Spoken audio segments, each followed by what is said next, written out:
ନମସ୍କାର। କିଛି ଜାଣିବା କଥାକୁ ଆପଣମାନଙ୍କୁ ସ୍ୱାଗତ। ମୁକ୍ତ ହିଁ ମୁକ୍ତି ହୋଇପାରିବ, ବନ୍ଧନ କେବେ ମୁକ୍ତି ହୋଇପାରିବ ନାହିଁ। 9 ମାସ ଗର୍ଭରେ ଧାରଣ କରି ଜନ୍ମରୁ ମୃତ୍ୟୁ ହେବା ପର୍ଯ୍ୟନ୍ତ ଆମକୁ ଯିଏ ରକ୍ଷା କରେ ସେ ହିଁ ସବୁଦିନ ରକ୍ଷା କରିପାରିବ। ଆମ୍ଭେମାନେ ଜାଣି ନ ପାରି ସବୁ ପ୍ରକାର ଉପାୟ ଚିନ୍ତା କରିଥାନ୍ତି। ଯଥା କୌଣସି ଦେବା ଦେବୀ ଚିତ୍ର ପ୍ରତିମା ମୂର୍ତ୍ତିର କୌଣସି ଫିତା ଡୋରି ତାବିଜ ଡଅଁରିଆ ଇତ୍ୟାଦି ବ୍ୟବହାର କରିଥାନ୍ତି, କିନ୍ତୁ ସେଥିରେ ଆମର ମୁକ୍ତି ହେବାର କୌଣସି କାରଣ ନାହିଁ ବା ସେଥିରେ ଆମେ ମୁକ୍ତି ହେଇପାରିବା ନାହିଁ। ଯେଉଁ ପରମାତ୍ମା ଆମକୁ 9 ମାସ ଗର୍ଭରେ ଧାରଣ କରି ଆମକୁ ଜନ୍ମଠାରୁ ମୃତ୍ୟୁ ପର୍ଯ୍ୟନ୍ତ ସେ ହିଁ ରକ୍ଷା କରିବେ। ଆମ୍ଭେମାନେ ଜାଣି ନ ପାରି ସବୁ ପ୍ରକାର ବ୍ୟବସ୍ଥା କରିଥାନ୍ତି। ଯେପରିକି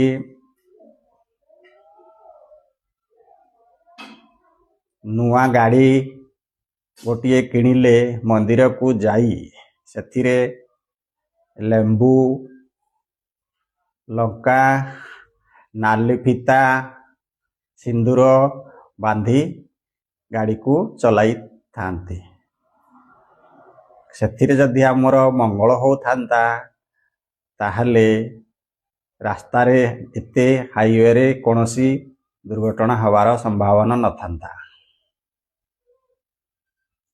କୌଣସି ଦେବୀ ଦେବତା ଡୋରା ତାବିଜ ବାନ୍ଧିଲେ ଆମକୁ ରକ୍ଷା କରିପାରିବେ ନାହିଁ। ଯିଏ ଯେପରି କର୍ମ କରିବ ସିଏ ସେହିପରି ଫଳ ପାଇବ। ଆମେ ଯେପରି ବୁଣିବା ସେପରି କାଟିବା।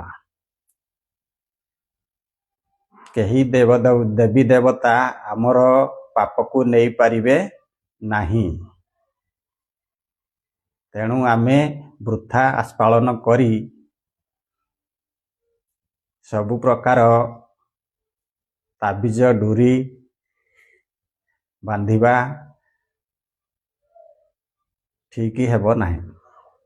ଯେପରିକି ବନ୍ଧା ହୋଇଥିବା ଗୋରୁ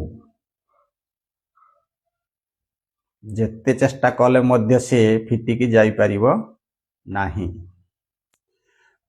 ବନ୍ଧା ହୋଇଥିବା ପକ୍ଷୀ ବା ପିଞ୍ଜରାରେ ଥିବା ପକ୍ଷୀ ଯେତେ ରାମ ନାମ ଗାଇଲେ ମଧ୍ୟ ସେ ସେହି ପିଞ୍ଜରାରେ ହିଁ ତାର ମୃତ୍ୟୁ ହେବ।